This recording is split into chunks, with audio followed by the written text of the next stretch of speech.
अस्सलाम वालेकुम। हम लोग आज जो है वो चैप्टर 12 पढ़ने जा रहे हैं। और चैप्टर 12 में आपको पता है कि 12.1 और 12.3 इसके अंदर हमारे पास कुछ थ्योरी है, वो हमें कवर करनी है। 12.2 जो है इसके अंदर हमारे पास स्ट्रक्चर चार्ट हैं जो कि हम कवर कर चुके हैं, और स्टेट ट्रांजिशन डायग्राम्स हैं जो कि हमने देख लिए हैं। जिन लोगों ने नहीं देखी हैं वो हम फिजिकल क्लासेस में ही करेंगे। ज़्यादातर लोगों ने इसको कर लिया हमारे साथ। So 12.1 program development life cycle.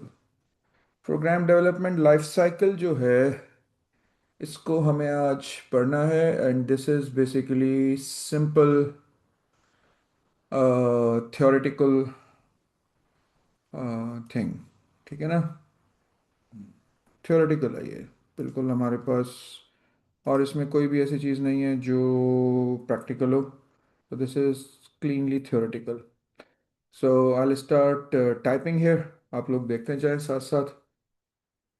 अच्छा, अब देखें बेसिकली क्या है कि पहले हम देख लेते हैं कि हमसे क्या क्या एक्सपेक्टेड है। Candidates should be able to show understanding of the purpose of a development life cycle. पहले हम purpose पे बात करेंगे। Show understanding of the need for different development life cycle depending on the program being developed. Programs बड़े होते हैं, छोटे होते हैं। कुछ को जल्दी बनाना होता है, कुछ को हम स्लो बना सकते हैं, कुछ को हमें वेल डॉक्यूमेंटेड बनाना होता है। कहीं पे हमें डॉक्यूमेंटेशन की ज़रूरत इसलिए नहीं होती कि हमारा कस्टमर कहता है नहीं भाई डॉक्यूमेंट शॉक्यूमेंट का टाइम नहीं है, जल्दी बनाओ। कुछ को हम जो है वो ग्राउंड अप बनाते हैं, कुछ को हम स्क्रीन से पहले हम स्क्रीन्स बना लेते हैं फिर हम पीछे की तरफ लेके जाते हैं। कुछ प्रोग्राम्स का फोकस जो होता है वो ग्रेट डॉक्यूमेंटेशन और गवर्नमेंट के कामों की तरह होता है कि जिसके अंदर हर चीज़ पहले से प्रॉपरली प्लान्ड हो।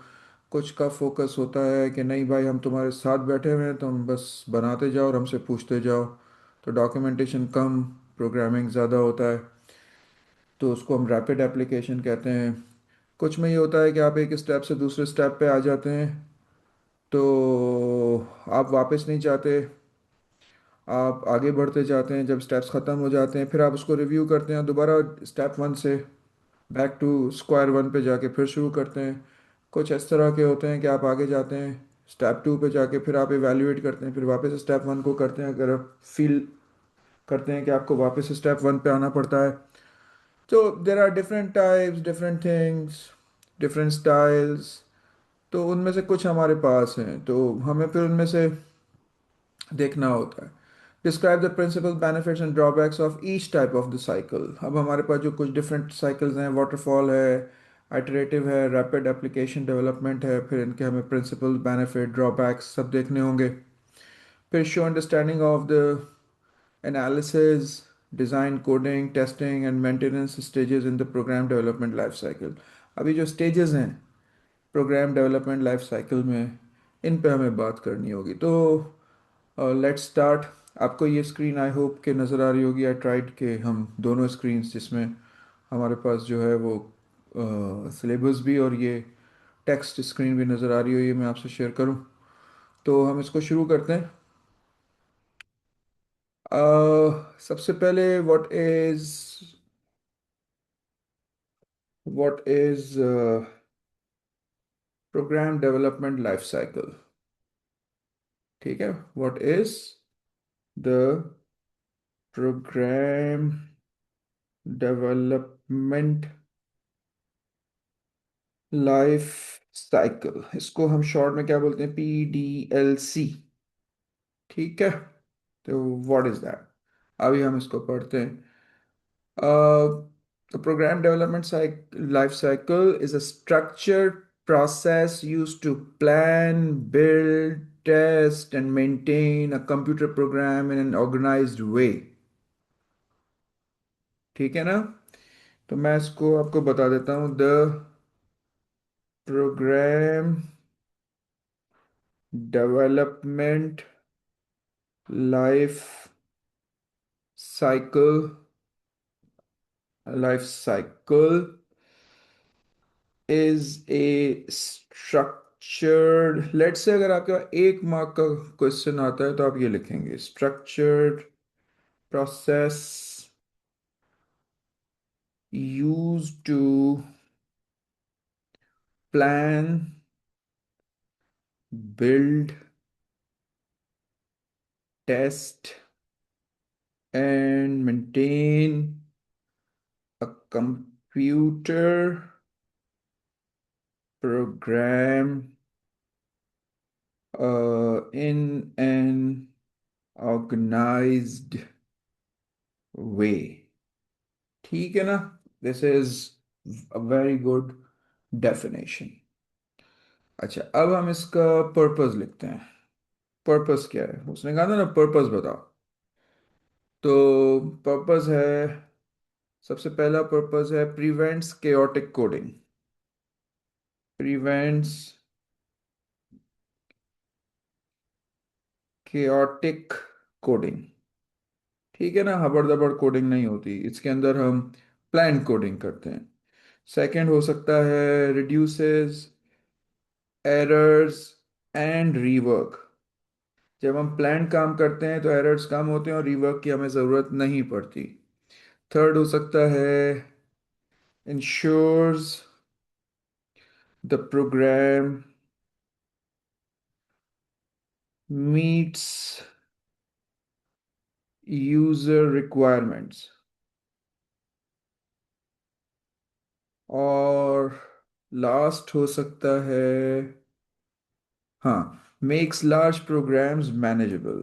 Makes large programs manageable.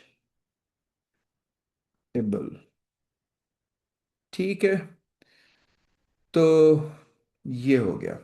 इसके बाद ये हमसे कहता है कि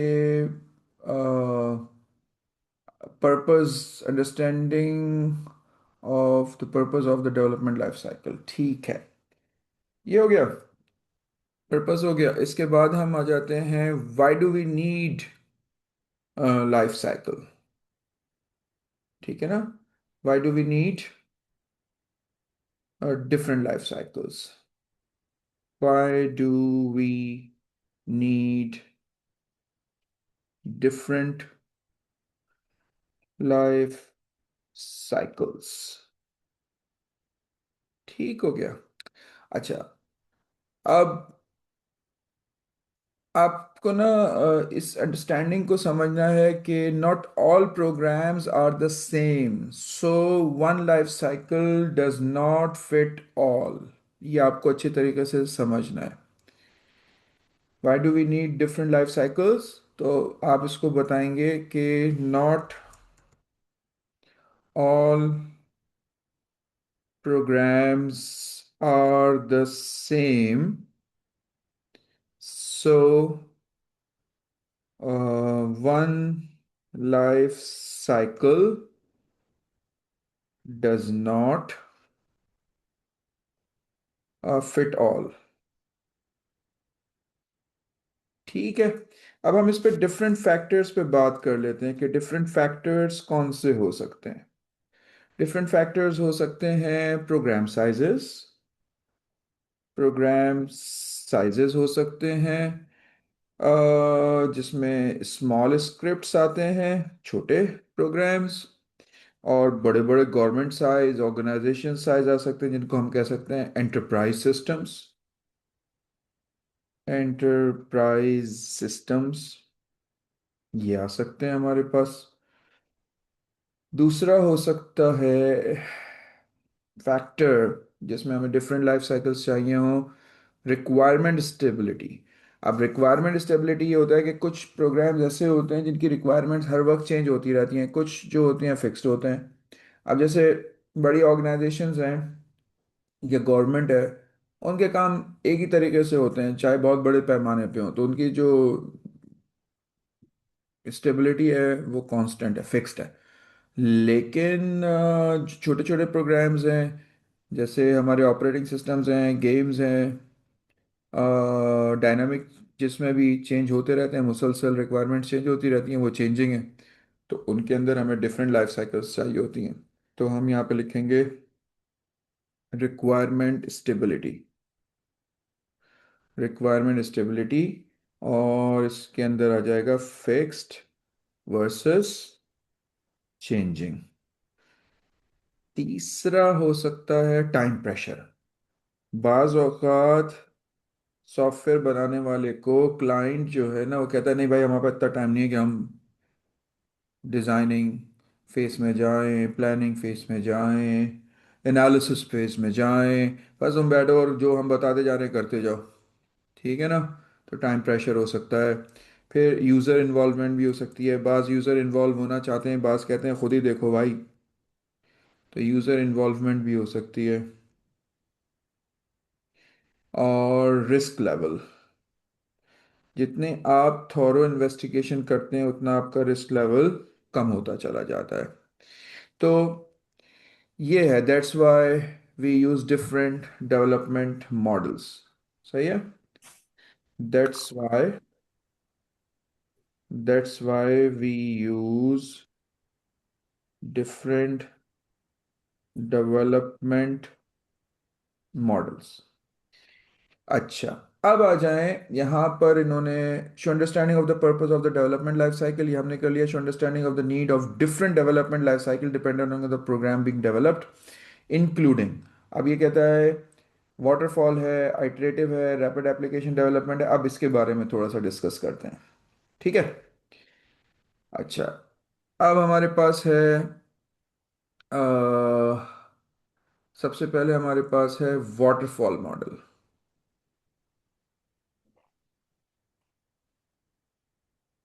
ठीक है। वाटरफॉल मॉडल पे अब हम बात करते हैं। Waterfall model. Waterfall model.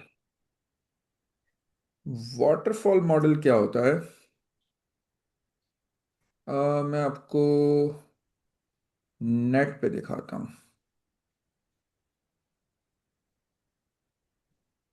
Hold करें।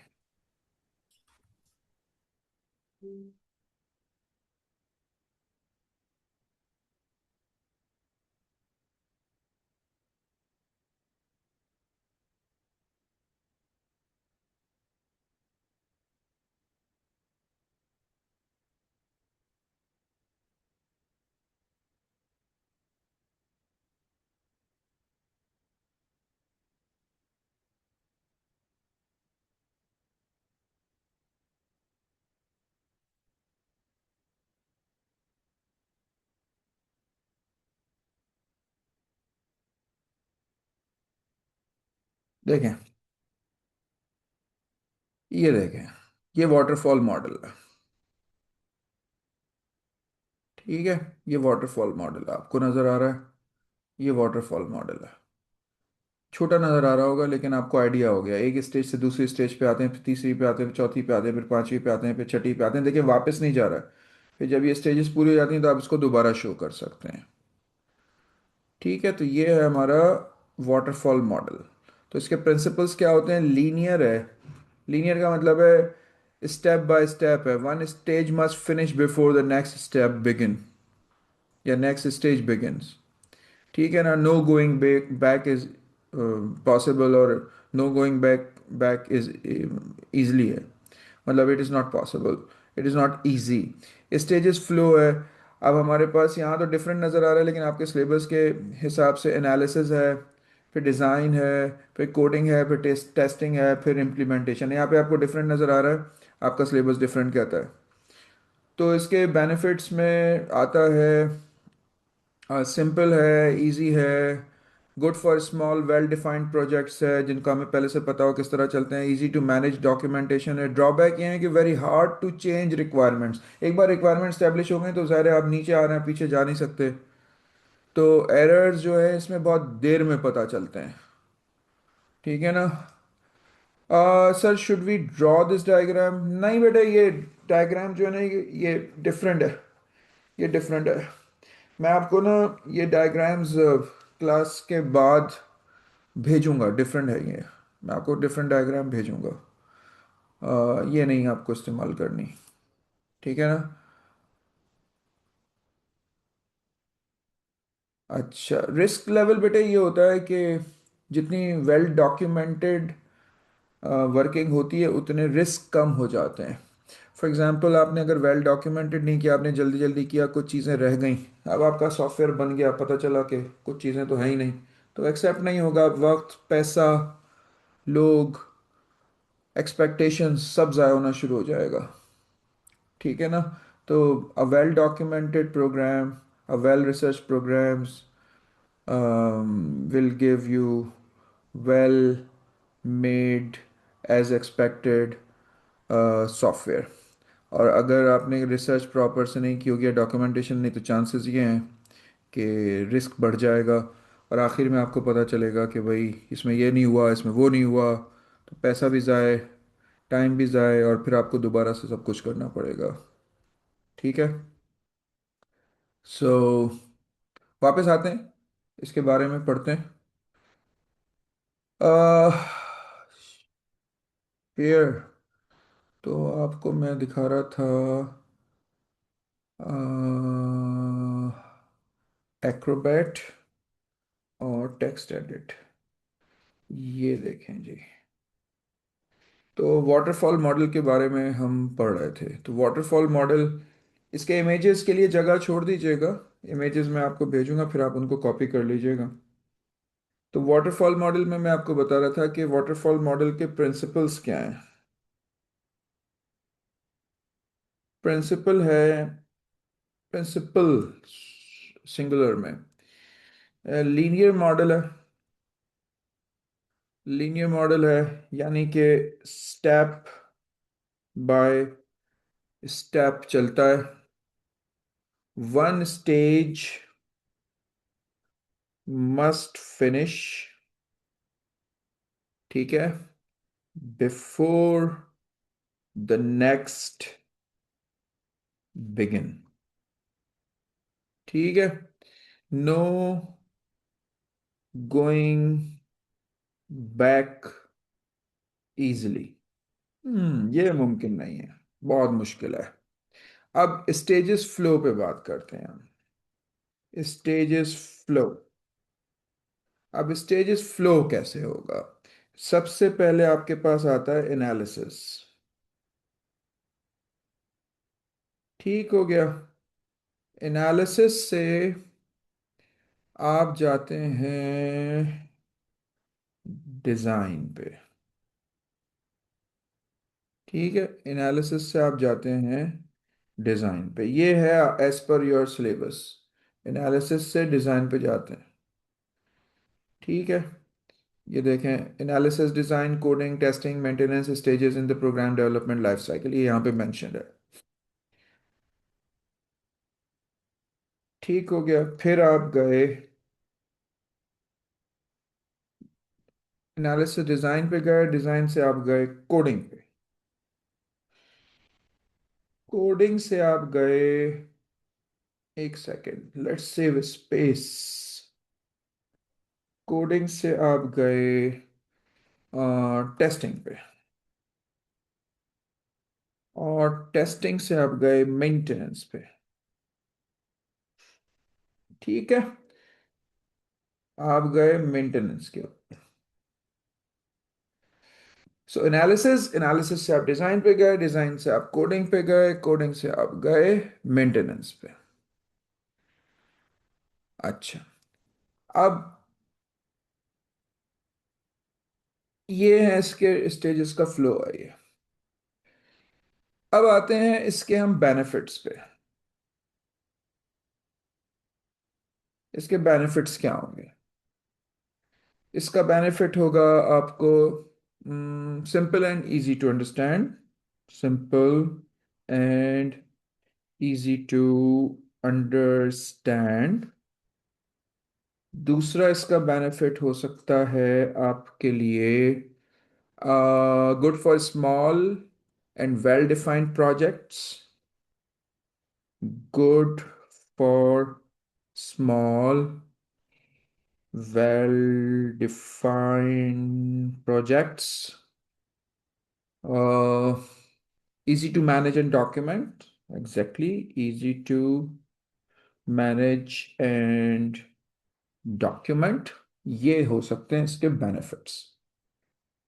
इसके बाद हम आते हैं इसके ड्रॉबैक्स क्या हो सकते हैं। ड्रॉबैक्स तो ऑब्वियसली सबसे बड़ा ड्रॉबैक है कि आप रिक्वायरमेंट चेंज नहीं कर सकते, वापस जाना आपका मुश्किल है। तो आ जाते हैं very hard to change requirements. Very hard to change. एक बार रिक्वायरमेंट्स स्टैब्लिश हो गई, आप आगे बढ़ गए, तो फिर आप वापस नहीं जा सकते। और जिसकी वजह से अगर आपके पास कोई एरर्स अकर कर जाते हैं प्रीवियस स्टेज में, तो आप आगे बढ़ जाते हैं और फिर वो एरर्स आपके कैरी होते रहते हैं। जब आपको पता चलता है तो बहुत देर हो चुकी होती है। तो हम लिख सकते हैं errors discovered late. Discovered late. और इसके अंदर एक और इशू होता है, पुअर यूजर इन्वॉल्वमेंट। एक बार यूजर से हमने सब कुछ पूछ लिया, उसके बाद यूज़र की इन्वॉल्वमेंट जब आती है जब हम लोग टेस्टिंग करने के बाद इम्प्लीमेंट कर देते हैं और मेंटेनेंस शुरू होती है उसके बाद। ठीक है ना, टेस्टिंग करने के बाद हम इम्प्लीमेंट करते हैं, फिर यूज़र उसको चेक करता है, फिर मेंटेनेंस आती है, फिर आता है। यानी यानी कि एनालिसिस की स्टेज में यूज़र होता है, अब मेंटेनेंस के पहले यूज़र होता है, बीच में कहीं यूज़र नहीं होता। तो पुअर यूज़र इन्वॉल्वमेंट है ये। सो the waterfall model is suitable when requirements are clearly defined and unlikely to change। Dynamic नहीं है। ठीक है ना जी। हाँ ये इजी है, ये इजी है। सो मैं यहाँ पे ये सेंटेंस लिख देता हूँ जो मैंने आपसे बोला है, ताकि ये आपको याद रहे। तो ये एग्जाम में भी अगर आप एंड करना चाहें ना, तो आप इसमें लिख सकते हैं the waterfall model is suitable when requirements are clear, बल्कि clearly defined and unlikely to change। ठीक हो गया, ये हो गया वाटरफॉल मॉडल। ये कोई इतनी मुश्किल साइंस नहीं है, ये याद करने वाली चीज़ है बस। अच्छा, वाटरफॉल मॉडल के बाद हमारे पास नेक्स्ट मॉडल है आइटरेटिव मॉडल। Iterative model. अच्छा, आइटरेटिव मॉडल में क्या होता है कि मैं आपको ये नेट पे दिखाता हूँ। होल्ड कीजिएगा।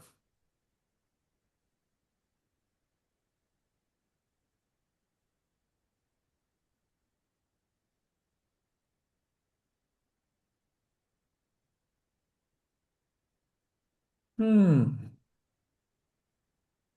नजर आ रहा है आपको? यहाँ पे आपको आइडिया हो रहा होगा आइटरेटिव है। ये देखें, ये आइटरेटिव मॉडल है। आइटरेटिव मॉडल में क्या होता है कि आपके पास इसके प्रिंसिपल क्या है कि program is built in repeated cycles. Repeated cycles, each iteration improves the previous version. ये एक्चुअली फीडबैक ड्रिवन होता है। फीडबैक ड्रिवन होता है। मतलब क्या हुआ? इसका मतलब हुआ कि बिल्ड अ वर्जन, टेस्ट उधर इट, रही है।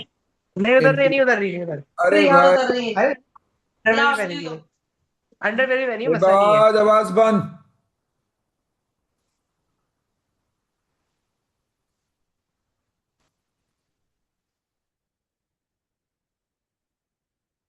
ऑनलाइन तो खामोश रहो।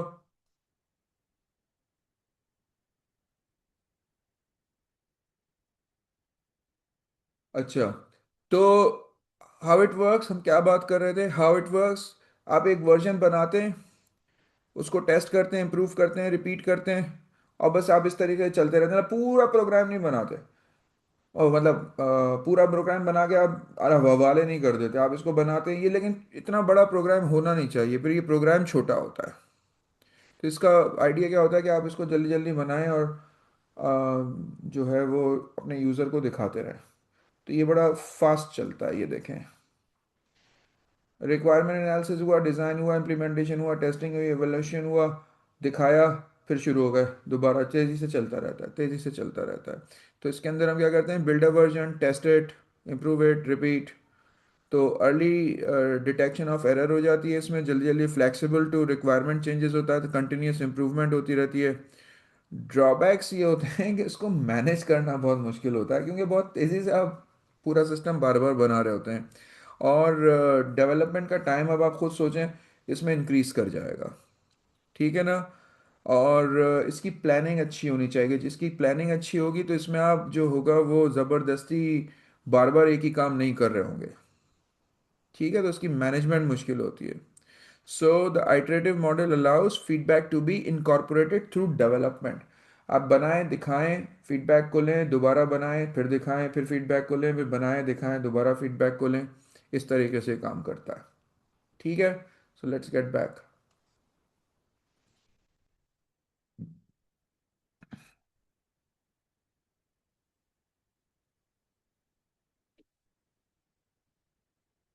ओके, अब हमारे पास आ गया द आइटरेटिव मॉडल।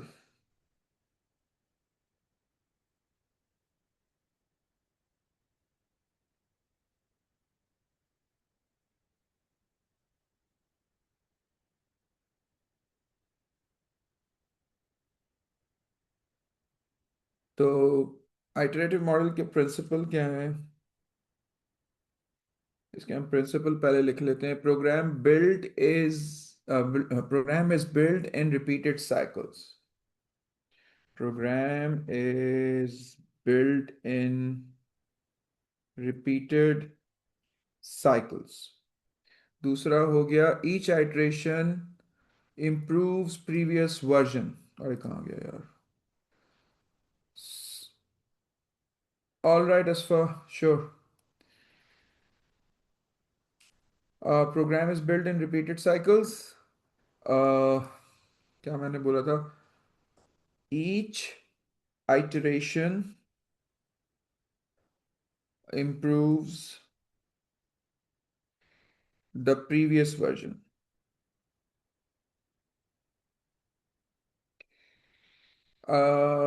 और मैंने आपसे एक वर्ड यूज किया था, क्या किया था? हाँ, फीडबैक।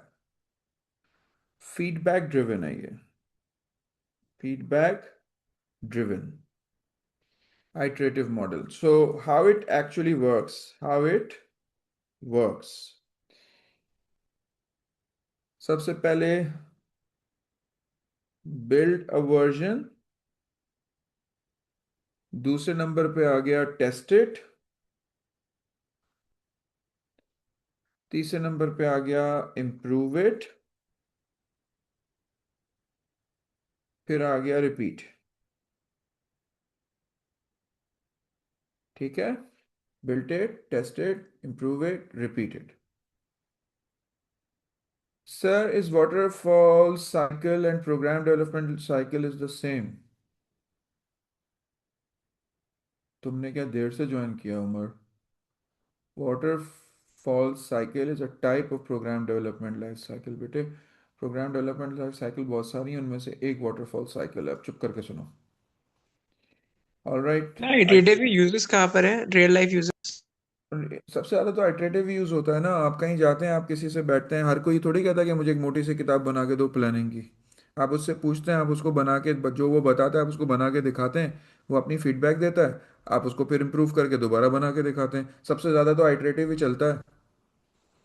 आपको अगर आपका स्कूल बोलता है हमें ये वाला प्रोग्राम बना के दो, तुम एक कंप्यूटर के स्टूडेंट हो, तो आप वो प्रोग्राम उसको बना के दिखाएंगे, स्कूल उसमें बताएगा अच्छा अच्छा अच्छा ये सही है, बहुत अच्छा बना है, इसमें यही इम्प्रूव कर लो। आप जाएंगे, इम्प्रूव करके वापस लेकर आएंगे। सबसे ज़्यादा तो आइटरेटिव ही यूज़ होता है लाइफ में।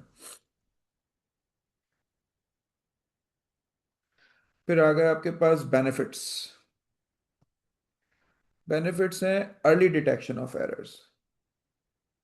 क्योंकि आप यूज़र के साथ इन्वॉल्व ज़्यादा होते हैं, तो क्योंकि आप देखें फौरन ही ये बिल्ड होके फौरन ही टेस्ट होता है।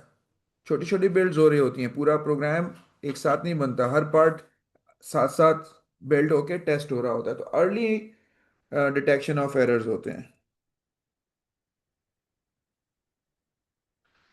अर्ली डिटेक्शन ऑफ एरर्स हो रही होती है। फ्लेक्सिबल रिक्वायरमेंट चेंजेस होती हैं, यार यूं कर लो, यार यूं कर लो, इसको ऐसे कर दो। So people are basically more flexible. They can change even their own requirements. यार हमने तुमसे ये बोला था तुम इसको इस तरह कर दो, because there is continuous cycle of change. तो लोग अपनी रिक्वायरमेंट्स खुद भी चेंज कर सकते हैं, तो यानी कि हमारे पास ये फ्लेक्सिबिलिटी होती है, फ्लेक्सिबल टू रिक्वायरमेंट चेंजेस। और क्या हो सकता है? हाँ, continuous improvement, continuous improvement, continuous improve, continuous improvement. ठीक है। अच्छा जी, कंटिन्यूस इम्प्रूवमेंट हो गई। ड्रॉबैक्स, ड्रॉबैक्स, ड्रॉबैक्स क्या होंगे? Harder to manage. Obviously harder to manage है, क्योंकि आप एक ही काम बार बार कर रहे हैं, तो स्ट्रेनियस भी हो सकता है ये काफ़ी। हार्डर टू मैनेज, इसको मैनेज करना मुश्किल होगा, क्योंकि इसमें रिसोर्सेज ज़्यादा लगती हैं, पैसे ज़्यादा लगते हैं, लोगों को बहुत ज़्यादा, आपको मतलब आम आदमी ये काम नहीं कर सकता, क्योंकि आपको एक्सपीरियंस लोग ही चाहिए होते हैं। Yes, it can increase development time. That can increase development time. और क्या हो सकता है? हाँ, requires very good planning, requires uh, good planning, ये हो सकता है। और क्या? अरे यार, sorry. Iterative model, user involvement ज़्यादा है ना, तो आप ये लिख सकते हैं, the iterative model allows feedback to be incorporated throughout development. THROUGHOUT,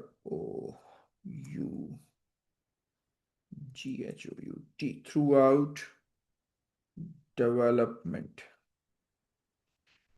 ठीक है। तो ये हो गया आपका आइटरेटिव मॉडल। हमें बहुत ज़्यादा डिटेल में नहीं जाना, इतना बहुत है। अच्छा जी, अब आपके पास जो अगला मॉडल है वो है rapid application development, RAD। All right sir, इसका मतलब क्या होता है? किसका बेटा, किसका क्या मतलब होता है? Myra, sir, when does the repetition stop? When the customer is satisfied, they say, okay, we accept it, or you are now sick of it। यार कब तक बनवाओगे, बहुत हो गया, हो तो गया, छोड़ दो। So when does this repetition stop? It stops when either of the parties are satisfied। ठीक है। All right, rapid application development, rapid application development, sir incorporated through the develop, incorporated through out the development. देखो बेटा, incorporated का मतलब है किसी भी चीज़ को शामिल करना। Incorporated through out the development का मतलब है कि डेवलपमेंट की किसी भी स्टेज पर आपका यूज़र आपकी हेल्प कर देता है। श्योर बेटे, sure, I will be sending it. ठीक है ना। आप हर वक्त क्योंकि बनाते हुए अपने यूज़र को अपने साथ रखते हैं, तो इसका मतलब है कि यूज़र की इन्वॉल्वमेंट ज़्यादा होती है। सर ये फीडबैक जिस तरह ले रहा होता है ऑटोमेटेड सिस्टम की तरह, नहीं बेटे, ऑटोमेटेड नहीं होता है। यूज़र काम करता है, लेकर आता है, और जब भी काम में कोई चेंज लेकर आता है, वो जाके अपने यूज़र को, मतलब अपने एंड क्लाइंट को दिखाता है कि ये मैंने चेंज किया, अब आप इसको चेक करके अपनी फीडबैक दें, थिंग्स लाइक दैट। अच्छा, अब एक होती है rapid application development. Rapid application development जो है, बहुत फास्ट डेवलपमेंट होती है, और उसमें यूज़र की रिक्वायर जो इन्वॉल्वमेंट है वो और ज़्यादा होती है, हैवी यूज़र इन्वॉल्वमेंट होती है। उसमें हम प्रोटोटाइप बनाते हैं, यानी कि हम उल्टा चलते हैं, बजाय इसके कि हम पहले सॉफ्टवेयर बनाएं, हम पहले यूज़र इंटरफेस बना देते हैं, मतलब स्क्रीन्स क्रिएट कर देते हैं। और हम उल्टा चलते हैं, मतलब पीछे सॉफ्टवेयर नहीं होता, पहले हमने पूरी स्क्रीन बना दी, उसकी हमने ले ली यूज़र से क्या कहते हैं, अप्रूवल, फिर एक एक फीचर को बिल्ड करते चलेगा और वो उसको दिखाते चलेगा। इसमें जो है वो डॉक्यूमेंटेशन में टाइम ज़ाया नहीं होता। ठीक है। तो इसके प्रिंसिपल्स क्या होते हैं, इसके प्रिंसिपल्स होते हैं very fast development, heavy user involvement, uses prototypes and reusable components, यानी कि जो पहले से कंपोनेंट्स आपने बनाए हुए उनको आप रीयूज करते हैं। की फीचर्स क्या है इसमें, प्रोटोटाइपिंग होती है, पैरेलल डेवलपमेंट हो रही होती है। पैरेलल डेवलपमेंट से मुराद ये है कि एक से ज़्यादा लोग जो हैं वो अलग अलग फीचर्स पे पैरेलल में काम कर रहे होते हैं। और फ्रीक्वेंट यूज़र फीडबैक होती है, मतलब यूज़र जो है वो साथ साथ भी काम कर रहा होता है, बराबर बराबर भी बैठे हुए होते हैं। ठीक है। बेनिफिट क्या है, फास्ट डिलीवरी होती है, सबसे तेज़ काम होता है, हाई यूज़र सेटिस्फेक्शन होती है क्योंकि यूज़र आपके साथ साथ ही काम कर रहा होता है, और एडेप्टिव है, फ्लेक्सिबल भी एडेप्टिव भी है। ड्रॉबैक क्या है, not suitable for very large system, very large system नहीं, छोटे छोटे सिस्टम के लिए, गेमिंग के लिए चल सकता है ये। और लेकिन इसके अंदर आपको ऐसा प्रोग्रामर चाहिए होता है जो बहुत ज़्यादा स्किल्ड हो, बहुत ज़्यादा स्किल्ड हो। ठीक है ना।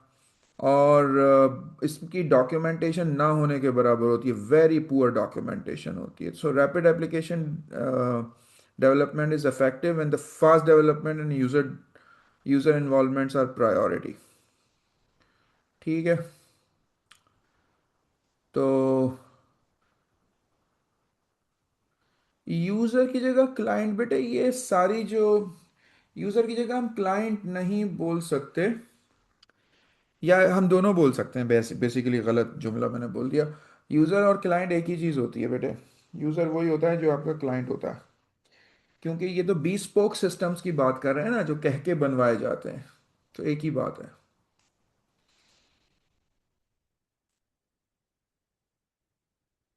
ऑल राइट, अब हम आते हैं, इस पे आते हैं, रैपिड एप्लीकेशन डेवलपमेंट।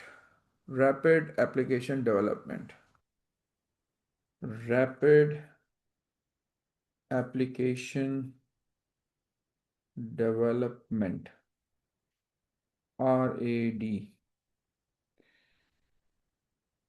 ठीक है जनाब, पहले आ जाते हैं इसके प्रिंसिपल पे। प्रिंसिपल, ये मैं हेडिंग्स इसलिए इस्तेमाल कर रहा हूँ कि ये आपकी हेडिंग्स यहाँ से उठा रहा हूँ मैं, ये कह रहा है ना कि प्रिंसिपल बताओ, ड्रॉबैक्स बताओ, बेनिफिट्स बताओ, तो वो ये वाले जो इसने बोले हैं वो मैं यूज़ कर रहा हूँ। प्रिंसिपल क्या होते हैं इसके, प्रिंसिपल हैं इसके वेरी फास्ट डेवलपमेंट। दूसरा प्रिंसिपल क्या मैंने आपको बताया था, heavy user involvement.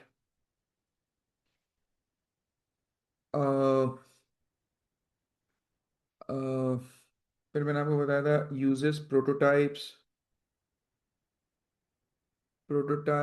And reusable components, जो आप पहले बना चुके हैं उन्हीं प्रोग्राम के कंपोनेंट्स को आप रीयूज कर रहे होते हैं। तो इसके की फीचर्स क्या हुए, इसके की फीचर्स हुए, आपके पास प्रोटोटाइपिंग, और उसके बाद आपके पास हुआ पैरेलल डेवलपमेंट, फिर आपके पास हुआ फ्रीक्वेंट यूजर डेवलपमेंट, ओ सॉरी, फ्रीक्वेंट यूजर फीडबैक। ये हो गया इसके की फीचर। अब आ जाए बेनिफिट्स पे। बेनिफिट्स में हमारे पास fast delivery,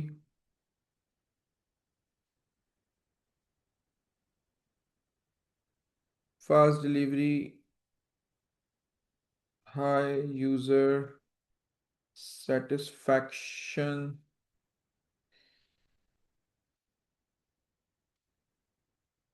flexible and adaptive. और फिर आ जाए ड्रॉबैक्स पे। ड्रॉबैक्स में मैंने आपको क्या बताया कि सूटेबिलिटी, हाँ, not suitable for very large systems or requires skilled developers or poor documentation. Sometimes लिख लें, हमेशा हो सकता है कि कोई ना भी करे. So RAD is, sorry, effective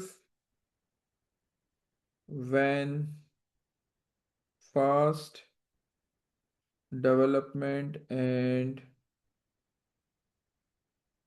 user involvement are priorities.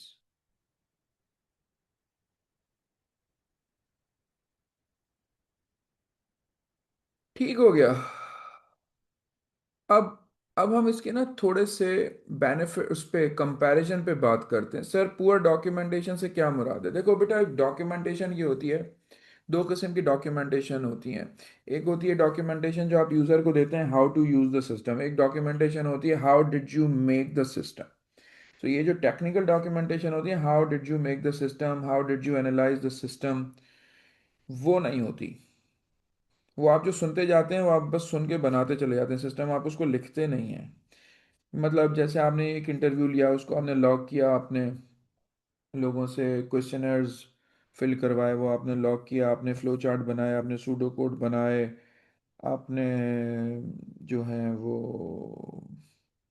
क्या होते हैं, अम, वो जो सर्वे फिल करवाए, आपने खड़े होके जो वर्किंग हो रही थी वो देखा आपने, और एक्चुअल ऑब्जर्वेशंस ली, आपने रिक्वायरमेंट स्पेसिफिकेशंस बनाई, उनको फिर आपने डॉक्यूमेंट करने के बाद यूज़र से अप्रूव करवाया. मतलब it's a lengthy lengthy lengthy process. उसके बाद फिर आपने बैठ के डिज़ाइनिंग कंप्लीट करी, यूआई यूएक्स की स्क्रीन्स बनाई, उनको अप्रूव करवाया, उसके बाद सूडो कोड, फ्लो चार्ट्स, सब कुछ बनाए, फिर आप डिज़ाइन स्टेज में गए. मतलब इतनी डिटेल में काम नहीं होता. व्हाट टाइप ऑफ क्वेश्चंस बेटे, ये मैं आपको आखिर में जो है ना पास पेपर के क्वेश्चंस बताऊंगा. Sir can you explain parallel development? बिल्कुल मायरा, मैं आपको बताता हूँ कि व्हाट इज पैरेलल डेवलपमेंट.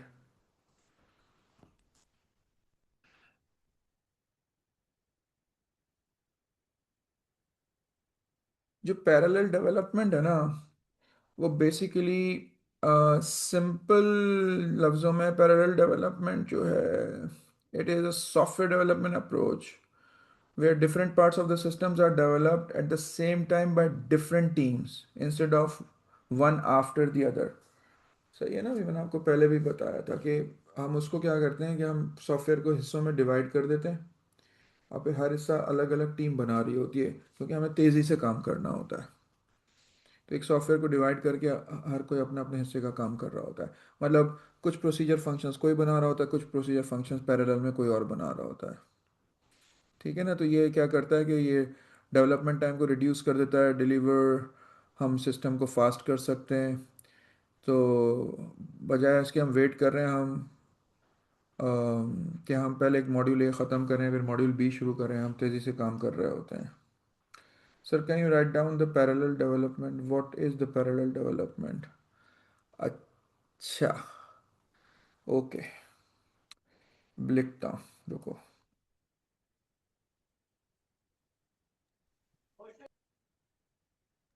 अच्छा, एक सेकंड बेटा, लिखता हूँ, दूसरे क्वेश्चंस देख लूँ मैं ज़रा. Umar, sir, red drawbacks, it should be not suitable for short, simple, not very large systems. मैंने क्या लिख दिया देखूं? Drawbacks, not suitable for very large systems. सही है बेटे ये. It should be not suitable for short. It is suitable for short system. Not suitable for very large system. मैंने सही लिखा हुआ बेटे. अच्छा जी.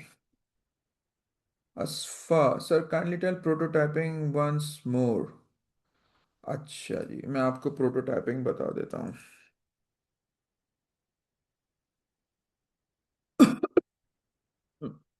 प्रोटोटाइपिंग जो है ना, prototyping basically is the process of creating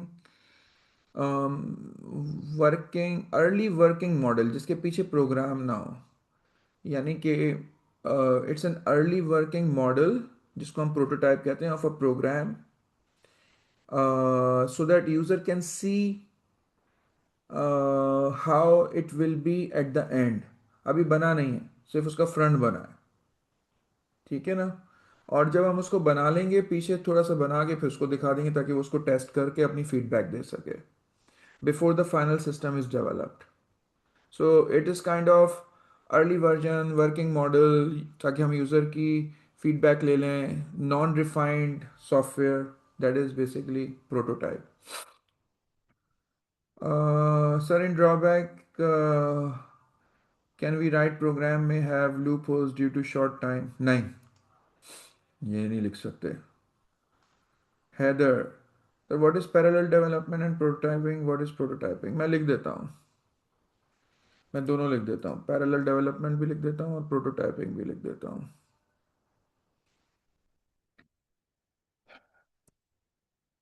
parallel development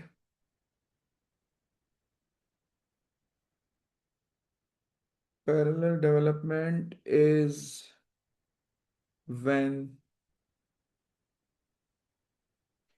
different components of a system are developed simultaneously by different teams to reduce overall development time। ये हो गया हमारा पैरेलल डेवलपमेंट। फिर आपने कहा what is prototyping? Prototyping is the process of creating an early working or non-working model. Prototype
sir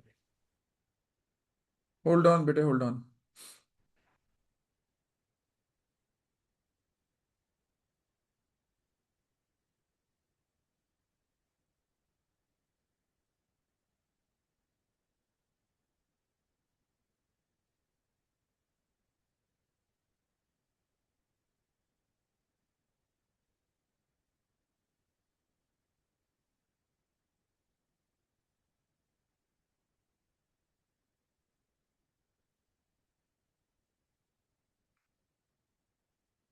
Umar, आपके सवाल का जवाब है यस।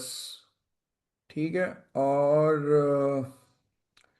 और मुझसे अभी किसी ने पूछा था व्हाई नॉट, सुबान ने। तो बेटा ड्रॉबैक हम इसलिए नहीं लिख सकते कि अगर आपके पास बहुत शॉर्ट टाइम है तो हम इतना शॉर्ट टाइम थोड़ी करते हैं। ये तो हमारी वीकनेस हुई कि हमने एक प्रोग्राम ऐसा बनाया जिसमें हमने लूप होल्स छोड़ दिए, क्योंकि आपके पास रैपिड एप्लीकेशन डेवलपमेंट में यूज़र की इन्वॉल्वमेंट ज़्यादा होती है, तो लूप होल्स अमूमन रहते नहीं हैं। ठीक है, इस वजह से हम ये लिख नहीं सकते कि लूप होल्स रह जाते हैं। ऑल राइट, अब हम देखते हैं।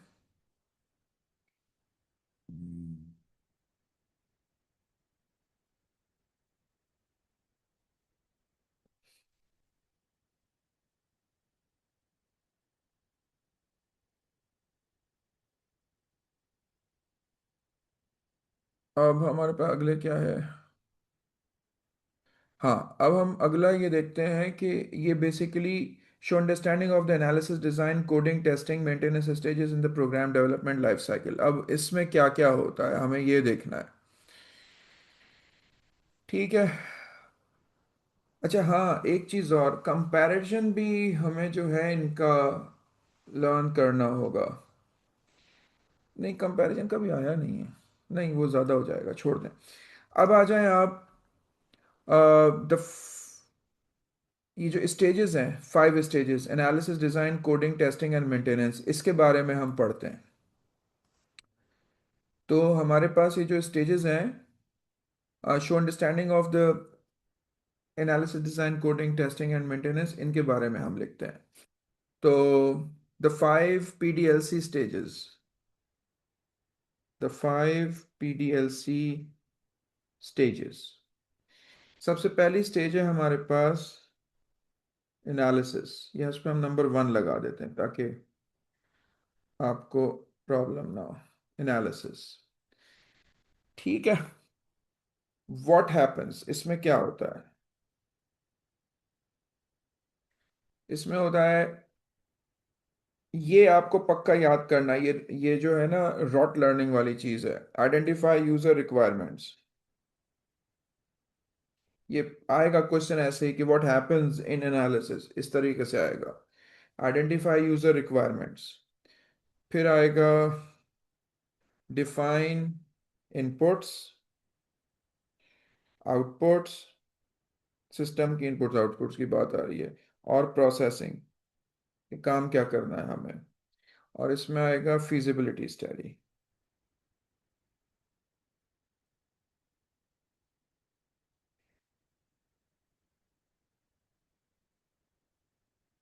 यानी कि हम यहाँ पे अंडरस्टैंड करते हैं, understand what the system must do, what the system must do. अच्छा, अब यहाँ पर हमें जो चीज़ समझनी है वो है फिजिबिलिटी स्टडी। ये फिजिबिलिटी स्टडी क्या होती है? ठीक है ना, ये फिजिबिलिटी स्टडी क्या होती है? तो यहाँ पे मैं आपको बता देता हूँ कि फिजिबिलिटी स्टडी क्या होती है। ठीक है, a feasibility study is an investigation carried out during the analysis stage to determine whether a proposed system is possible, practical, and worth development and worth developing, sorry। ठीक है, इसमें हम ये अंदाजा लगाते हैं एनालिसिस के अंदर फिजिबिलिटी स्टडी बनाते हुए कि भाई जो हम काम करने जा रहे हैं क्या ये हो भी सकता है, इज इट वर्थ डेवलपिंग, या हम सिर्फ ऐसे ही बड़कियां मार रहे हैं। ठीक है ना, तो ये हो गई आपकी फर्स्ट स्टेज जिसको हम कहते हैं एनालिसिस।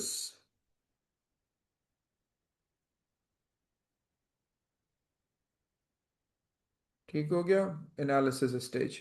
अच्छा, इसके बाद आपके पास सेकेंड स्टेज आ रही है। एनालिसिस के बाद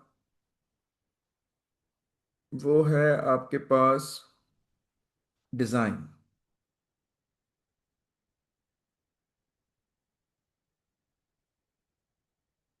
डिज़ाइन के अंदर एक्चुअली हम डिज़ाइन करते हैं, जैसे कि एल्गोरिथम्स बनाते हैं, सूडो कोड बनाते हैं, फ्लो चार्ट बनाते हैं, डाटा स्ट्रक्चर्स बनाते हैं। वो डिज़ाइन होता है जो आप लोगों ने सीखा है।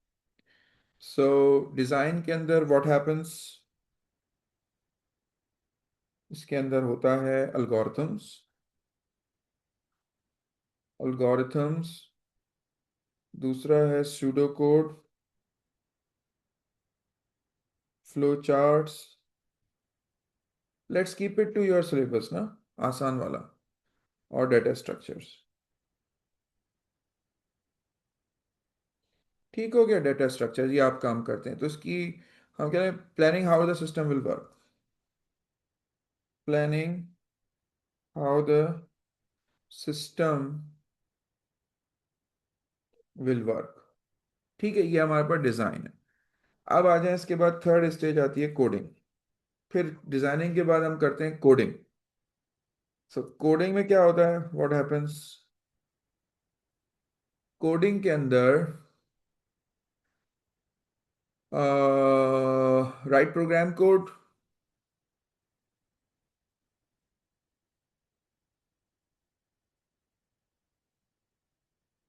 Right program code, use appropriate language. Appropriate language से मुराद ह्यूमन लैंग्वेज नहीं है, मतलब जो लैंग्वेज हम प्रोग्राम बनाने के लिए इस्तेमाल कर रहे हैं वो है। और फिर आपने, क्योंकि डिज़ाइनिंग के लिए, डिज़ाइनिंग के वक्त डॉक्यूमेंटेशन की होगी तो हमें उसको फॉलो करना है। तो फॉलो डिज़ाइन डॉक्यूमेंट्स, ये हो गया। और इसके बाद जो होता है कि, यानी कि हम यहाँ पे क्या करते हैं, we translate design into code. जो हमने ऊपर सेकेंड स्टेज में डिज़ाइन किया था उसको हम कोड करते हैं। तो हम यहाँ पे हमारा काम क्या होता है, ट्रांसलेटिंग डिज़ाइन इनटू कोड। ठीक है। अच्छा, अब आ जाए number four stage, testing. Testing में व्हाट हैपेंस,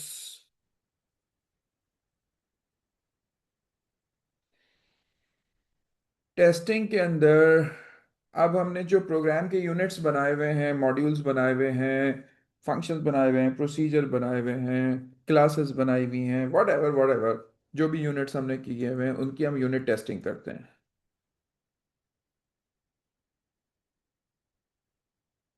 यूनिट टेस्टिंग करते हैं हम उनकी। ठीक है। फिर उन यूनिट्स की, प्रोग्राम्स के अंदर जो प्रोसीजर हैं, फंक्शन हैं, क्लासेस हैं, मॉड्यूल्स हैं, उनकी आपस में जो इंटीग्रेशन होती है उसकी टेस्टिंग करते हैं हम। यानी कि वो पैरामीटर सही पास कर रहे हैं, और as a program they are actually acting as we expected. और फिर हम टेस्ट डेटा जो हम क्रिएट करते हैं वो सही से काम कर रहा है या नहीं कर रहा। यानी कि हम क्या करते हैं, फाइंडिंग एंड फिक्सिंग एरर्स करते हैं हम। फाइंडिंग एंड फिक्सिंग एरर्स करते हैं हम। ठीक है। इसके बाद हमारे पास आ गया maintenance.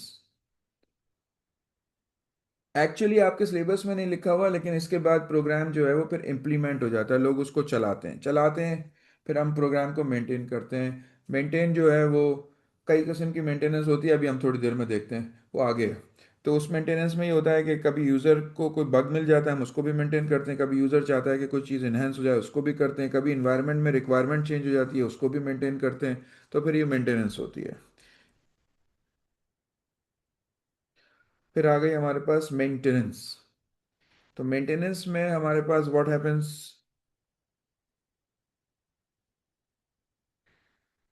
what happens in maintenance, bug fixes। Bug fixes हो गया। इसके बाद आप जो अपडेट्स करना चाहते हैं वो मेंटेनेंस में आती हैं। इन्हेंसमेंट्स आती हैं। और मैंने आपको अभी क्या बताया था, हाँ, एडेप्टेशंस। टू न्यू रिक्वायरमेंट्स आता है। और क्या होगा, बस यही होता है। यानी कि हम क्या कर रहे होते हैं, keeping the system usable after delivery. This is what actually we do, keeping the system usable after delivery, ये करते हैं। ठीक है, तो ये आपका बेसिकली 12.1 कंप्लीट हो गया। अब अभी क्योंकि हमने मेंटेनेंस किया है, तो हम सबसे पहले इसके अंदर एक मेंटेनेंस होती है, ये देखें ये वाला part, show understanding of the need of continuing maintenance of a system and difference between each type of maintenance. और इसके अंदर आपके पास जो मेंटेनेंस है वो हमारे पास है, including, sorry, including perfective, adaptive, corrective. ये वाली हमारे पास जो है ना वो मेंटेनेंस है। हम इसको लगे हाथों यहीं पे यहीं कर लेते हैं, अभी हमने अभी पढ़ा है, तो ये हमारे लिए यहाँ पे बड़ा फ़ायदेमंद हो जाएगा। तो अब हम इसी को यहीं पे कंटिन्यू कर लेते हैं। अब हम जो है, हमने यहाँ पर 12.1 कंप्लीट कर लिया, 12.2 हम पहले ही पढ़ चुके हैं, और अब हम आ गए 12.3 में। तो हम ये पहले मेंटेनेंस पढ़ लें, फिर हम आगे चलते हैं।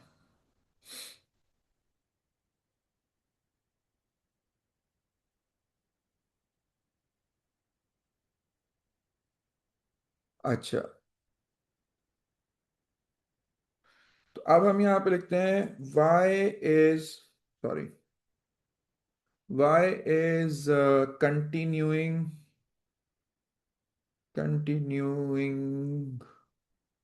Maintenance, maintenance needed.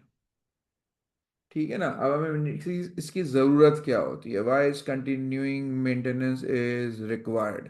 हमें इसकी ज़रूरत क्या है, क्यों है। ठीक है ना, तो इसकी हमें ज़रूरत है क्यों।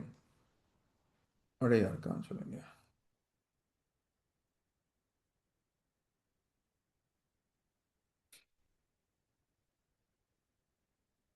ठीक हो गया।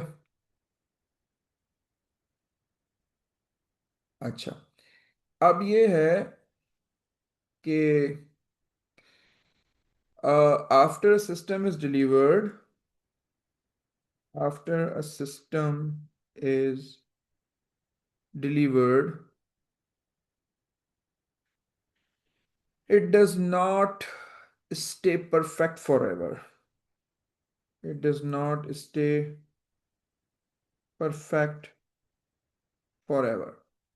ठीक है ना, it must be maintained to remain correct,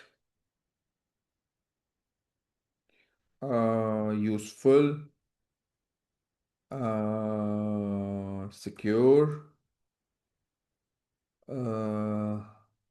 and relevant. Industry में भी चेंज आते हैं, लोगों की रिक्वायरमेंट भी चेंज आते हैं। ठीक है ना, तो अब हम आते हैं कि रीजंस क्या है हमारे पास। तो रीजंस मेंटेनेंस इज नीडेड, कौन कौन से हमारे पास रीजंस हैं। सर कोडिंग स्टेज पर आइटरेटिव टेस्टिंग नहीं होगी, नहीं, कोडिंग पे नहीं होती, बना के पूरा चला के फिर दिखाते हैं। सर एब्स्ट्रैक्शन एंड डिकम्पोजिशन कौन सी स्टेज पे आते हैं, एब्स्ट्रैक्शन डिकम्पोजिशन अलग टॉपिक है बेटा, उसको भी पढ़ते हैं, रुक जाओ।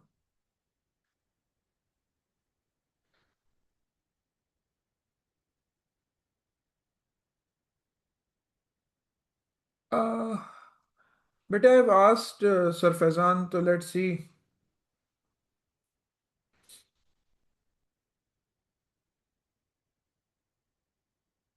रीजंस हम पढ़ रहे थे, क्या क्या रीजंस होते हैं।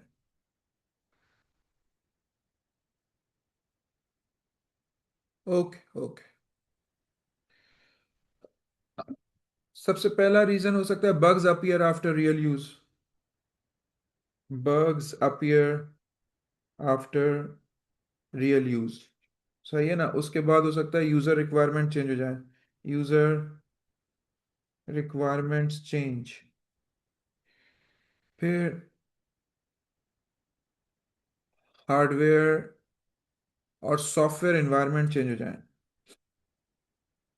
सॉफ्टवेयर एनवायरनमेंट चेंज हो जाए। फिर परफॉर्मेंस को हमें, आपको पता है ना कि परफॉर्मेंस डिग्रेड होना शुरू हो जाती है, तो परफॉर्मेंस इंप्रूवमेंट की हमें ज़रूरत हो। और फिर हमें सिक्योरिटी इश्यूज कोई हमें मिल जाए, सिक्योरिटी इश्यूज आर डिस्कवर्ड, कुछ भी हो सकता है, किसी भी वजह से हो सकता है, तो मेरे जहन में जो आ रहा है हम वो लिख देते हैं। Maintenance is an ongoing process, maintenance is an ongoing process, or it's not a one time activity। तो ये तो चलता ही रहता है। ठीक है ना, अब आ जाते हैं हम टाइप्स ऑफ मेंटेनेंस जो आपके सिलेबस में है। ठीक है, टाइप्स ऑफ मेंटेनेंस सॉरी। अब सबसे पहले हमारे पास जो टाइप है वो है करेक्टिव मेंटेनेंस, जो आपका सिलेबस कहता है ना, करेक्टिव मेंटेनेंस, करेक्टिव मेंटेनेंस। तो corrective maintenance, it involves corrective maintenance involves fixing errors discovered after the system has been implemented। ये करेक्टिव है, after the system has been implemented। ठीक है, सिस्टम लग गया, चलना शुरू कर गया, उसके बाद आ गया। अब इसकी एग्जांपल्स ले लें ताकि आप लोगों को बिल्कुल ये क्लियर हो जाए। प्रोग्राम क्रैश कर रहा है, प्रोग्राम क्रैशेस, या इनकरेक्ट कैलकुलेशंस हो रही हैं, इनकरेक्ट कैलकुलेशंस हो रही हैं, या लॉजिक एरर्स आ रहे हैं, हम एक्सपेक्ट कुछ कर रहे हैं, रिजल्ट कुछ आ रहे हैं, ये वाले जो चेंजेस हैं वो ये हैं। तो अब हमें इसकी ज़रूरत क्या है, वाई नीडेड, हमें करेक्टिव मेंटेनेंस की ज़रूरत क्या है, why do we need it. अब तो आप वैसे तो आप समझ ही गए हैं, फिर भी लिख लें। यानी कि ये पहले क्यों नहीं मिले भाई, तो हम ये इसलिए लिखेंगे कि errors may not be may not appear during testing। जब भी तो पकड़े नहीं गए तो अभी आ रहे हैं ना। फिर इसके अंदर आ जाएगा कि जो रियल वर्ल्ड डाटा है, उसने डाटा ने उस एक्सपोज किया, एक्सपोजेस फॉल्ट्स, हमारे सिस्टम के फॉल्ट उसने एक्सपोज किए हैं। तो इसका मतलब हुआ कि corrective maintenance corrects faults found during, sorry, system operations. जब सिस्टम काम करता है तो एरर्स आते हैं, और उन एरर्स को जो हम सही करते हैं उसको हम कहते हैं corrective maintenance. So this is basically corrective maintenance. ये आपने आंसर करना है, करेक्टिव मेंटेनेंस। अब आ जाए, एक होती है एडेप्टिव मेंटेनेंस। एडेप्टिव मेंटेनेंस का मतलब ये है कि इन्वायरमेंट चेंज हो जाए, रिक्वायरमेंट चेंज हो जाए, उसमें हम इस्तेमाल करते हैं।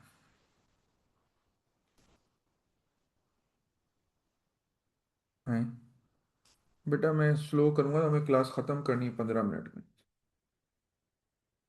अच्छा जी, adaptive maintenance.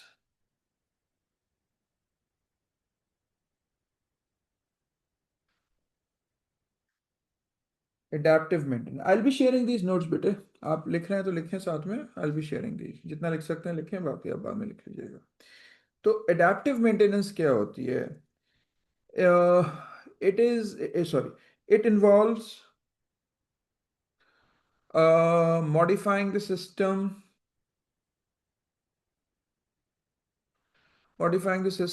so it continues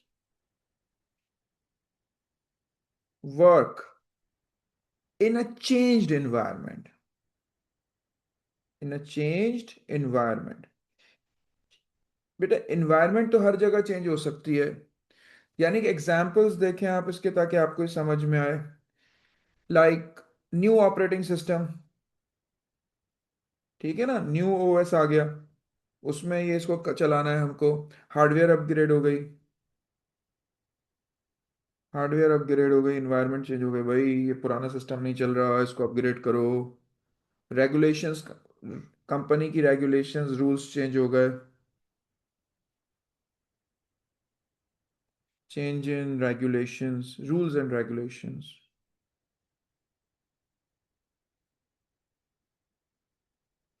ठीक है ना. कोई डेटाबेस सिस्टम चेंज हो गया, न्यू डेटाबेस सिस्टम आ गया,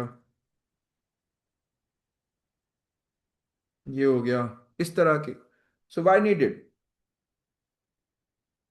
नीडेड, पहले क्यों नहीं पता चला था? ये पहले इसलिए नहीं चला था, पहले जो हमारी टेक्नोलॉजी है वो तो इवॉल्व करती है ना. पहले तो नई चीज़ें नहीं थी, बाद में नई चीज़ें आ गई. तो technology and external conditions change. ठीक है ना, टेक्नोलॉजी और एक्सटर्नल कंडीशंस चेंज होती हैं. So adaptive maintenance allows the system to function in new environment. ठीक है ना. एडेप्टिव मेंटेनेंस जो है, allow the system to function in new environment. Adaptive maintenance. अब आ जाए परफेक्टिव. लास्ट है ये perfective. Maintenance.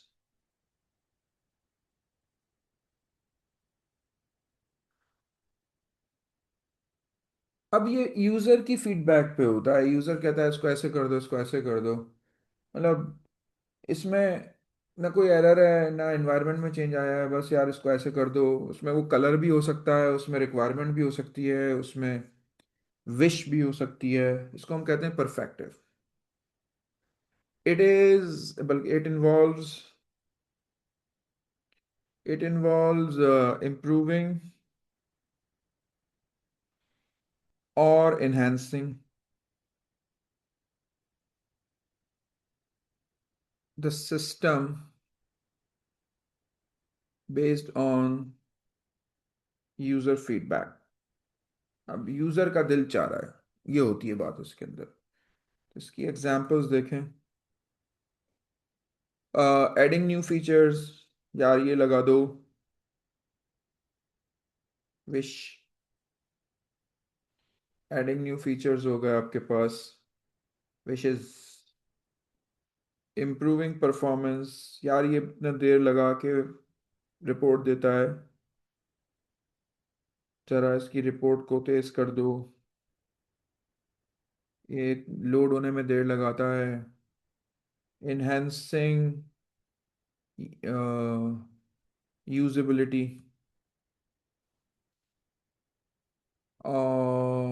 Interface change, UI UX changes. UI UX हो सकता है. यूआई होता है यूजर इंटरफेस, यूएक्स होता है यूजर एक्सपीरियंस. यानी कि यूजर इंटरफेस इंप्रूवमेंट्स, आप इसको समझ लीजिए. Interface improvements. ठीक है. यानी कि perfective maintenance improves system performance or functionality. ये है, ये तीन किस्म की हैं। सही है, तो कौन कौन सी हैं तीन किस्म की? परफेक्टिव, एडेप्टिव और करेक्टिव। करेक्टिव, परफेक्टिव, एडेप्टिव, ये तीन किस्म की हमारे पास मेंटेनेंसेस। ओ, अच्छा जी।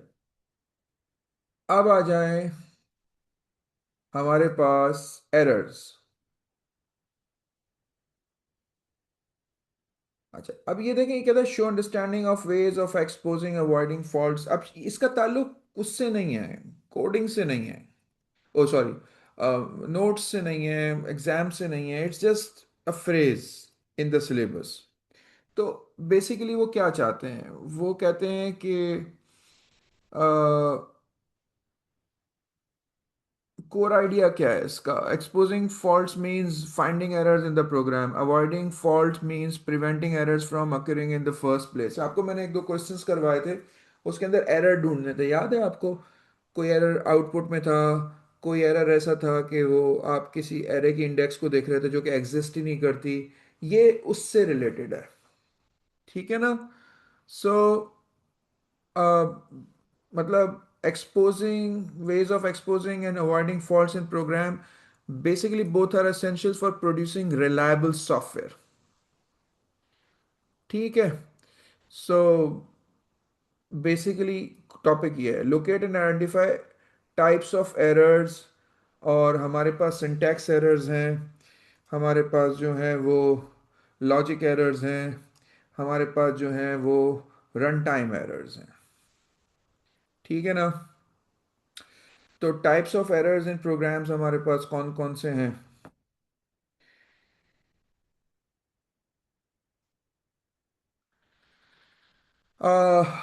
थ्री मेन टाइप्स हैं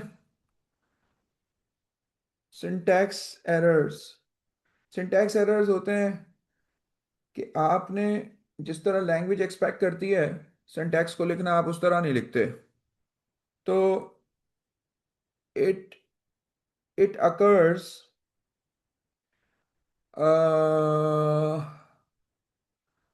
it occurs when the program breaks the rules of the programming language। यानी कि इसकी सीधी सीधी बात यह है कि जैसे आपने लेफ्ट को सही नहीं लिखा, राइट को सही नहीं लिखा, मिड को सही नहीं लिखा, ये आता है। Think of it like grammar mistakes in English, syntax errors. So where are they located? They are located in the code, detected before the, हाँ, these are detected before the program runs। ये important है, ये programme को चलने नहीं देते। सो when they are found, uh, they are found during compilation or interpretation,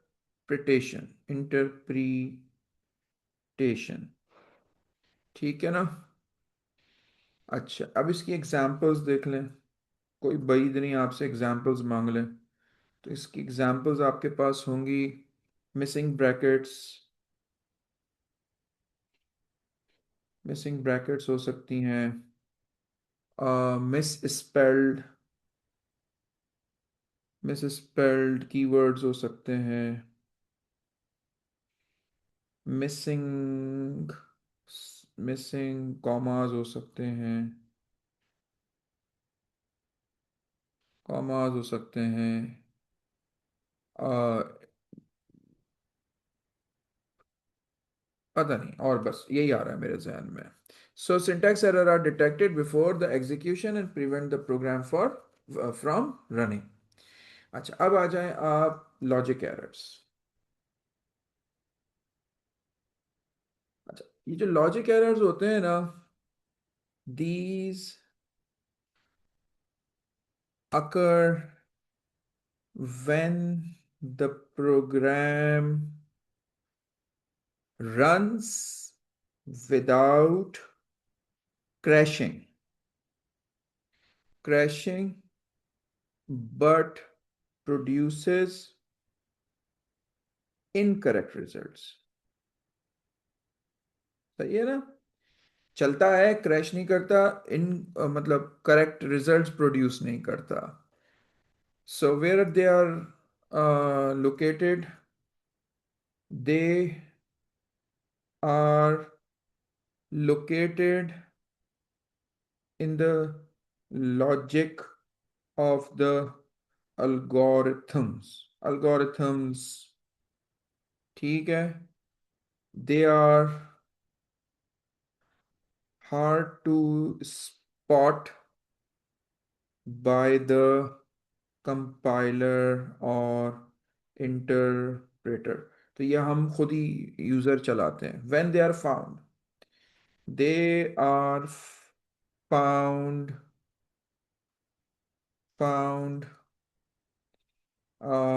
during testing, ये testing में पकड़ते हैं हम लोग। और आफ्टर द रियल यूज, ठीक है? अब हम इसकी एग्जांपल्स देख लेते हैं। एग्जांपल्स इसकी हो सकती हैं using greater than instead of greater than और इक्वल टू, रॉन्ग फॉर्मूला लगा दें आप, इनकरेक्ट इफ की कंडीशन लगा दें आप,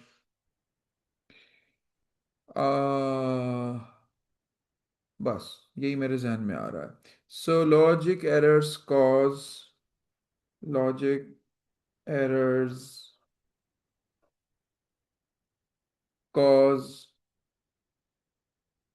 incorrect output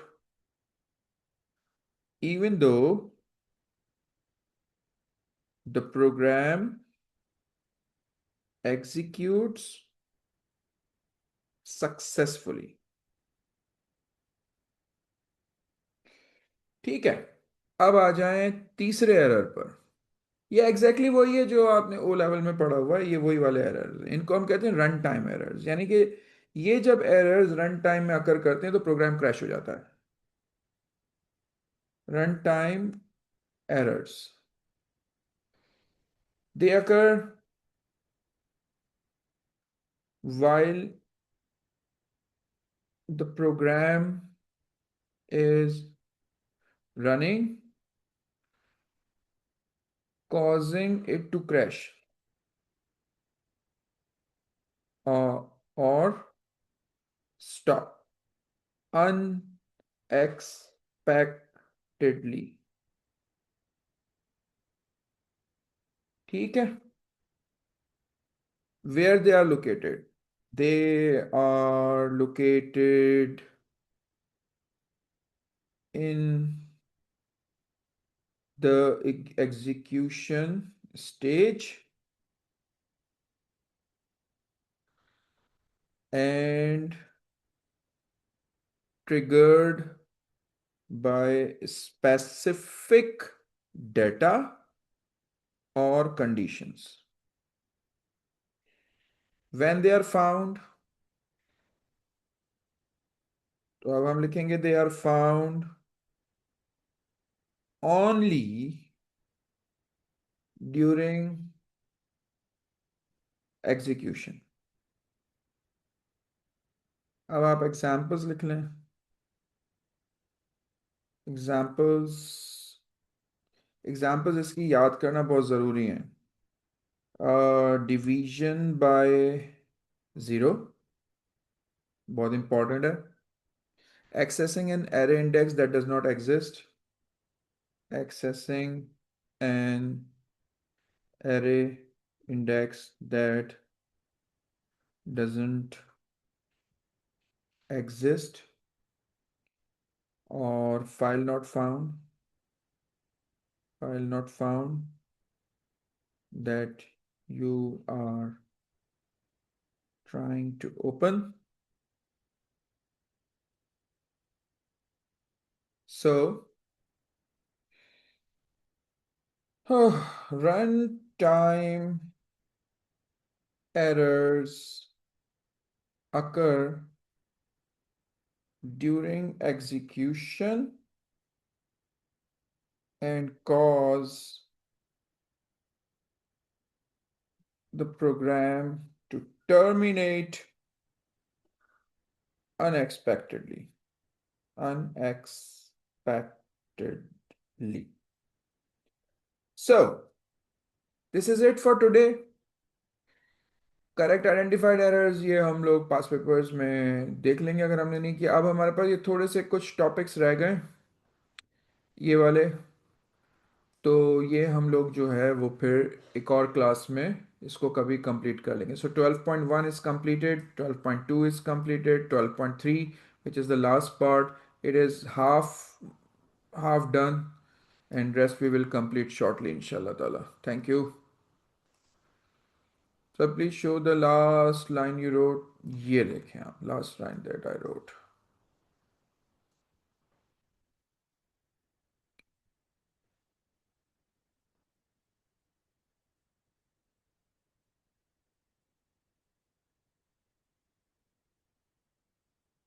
अल्लाह हाफिज एवरीवन, अल्लाह हाफिज।